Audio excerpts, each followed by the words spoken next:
Steam hosted an X-Fest last month, and I thought what better time to put out a video for it than several weeks after the event itself. Anyway, here's 15 games that I played during Steam X-Fest. Densha Attack was really fun. It's not quite the Tony Hawk's rail car game that I thought it was. It's a lot closer to a runner type game, an on-rails kind of chase thing, not unlike Thumper in some ways. But very fun, very colorful, and very easy to just keep replaying the level to try to get a better and better score.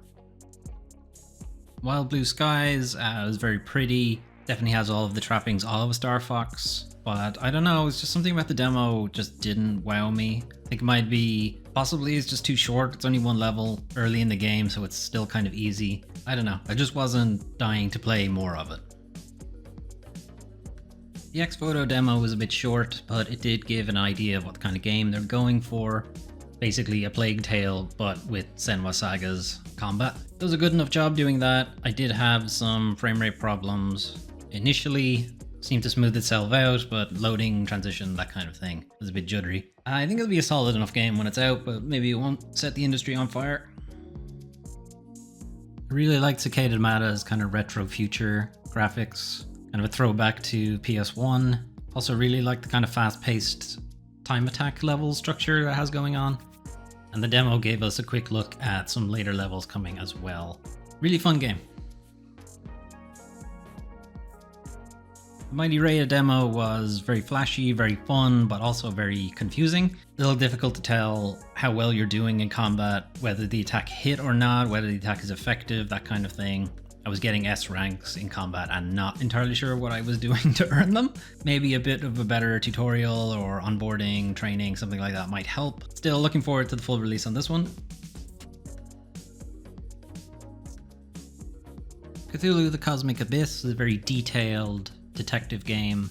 I appreciated there were a lot of interactable objects, a lot of different ways to figure out what's going on in the story. It reminded me a lot of Call of Cthulhu. I'm hoping it's not as janky as that.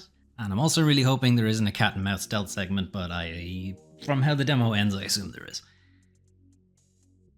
Hosey had a cute little demo showing off 3 different levels of the game. It's a little bit like Unpacking and then a little bit like House Flipper. So I enjoyed putting together all the little rooms. One issue I did have is some of the controls of actually moving around are a bit clunky. Otherwise, it was a fun demo. Looking forward to the full game. The Darkhaven demo is still clearly very early in development, but it definitely has the Diablo 2 vibe. Only had access to one character class, so who knows how differently they play. But there's enough variation in what was shown. Seems like they know what they're doing. One thing I'm still not convinced on is the destructible environment. Once or twice I did get stuck in a pit and had to find a way to teleport myself out. Replaced has a strong visual style, really nice animations. I think the Arkham style combat works really well in 2D. We got an idea of how the game kind of mixes exploration and combat, and its stealth sequences and chases. It's looking pretty solid.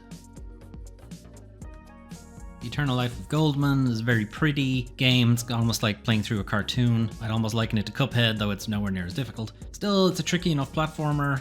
Lots of interesting gimmicks, lots of world building. I think this one will be pretty good when it comes out. Call of the Elder Gods was a good puzzle exploration game, very similar to its previous game, called The Sea. And I think I kind of have the same issue with it, in that the content of the story is kind of at odds with the voiceover narration. Wasn't a huge problem, the original. I don't think it'll be a huge problem this time around either. But yeah, still feels weird. The Dino Blade demo was pretty rough. While the animations are pretty fluid, the game definitely has performance issues, frame rate issues, and overall, I think it takes itself a bit too seriously. It's reminding me, and not in a good way, of Rise of Kong. Anyway, this one needs some more work. Parasite Mutant is very much legally distinct Parasite Eve. Gameplay is spot on with the kind of real-time movement, but also the kind of timed attack queue. It's got the same kind of point system for the equipment. One issue I did have is interactable objects are not immediately obvious in the environment. Hopefully that can be adjusted before the full release, but yeah, more Parasite Eve, please. Will follow the light demo is a little bit tricky. For the most part, it's a fairly standard walking simulator, and what distinguishes it is the sailboat, but it was also probably the most frustrating part of the game. There is a tutorial to explain how it works, but I still found myself crashing into rocks, so maybe I just am cut out for a life at sea.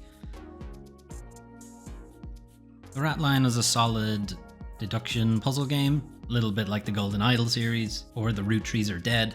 I enjoyed putting the pieces together for the cases in this demo. The UI took a little bit to get used to, but it should be a pretty solid puzzle game. Those were the 15 games I played during February Steam Next Fest. Links to each game's store page are in the description below. Let me know what you thought about those games. If any of them piqued your interest, or if I missed any games that you played during the Next Fest, let me know in the comments below. And I'll see you next time.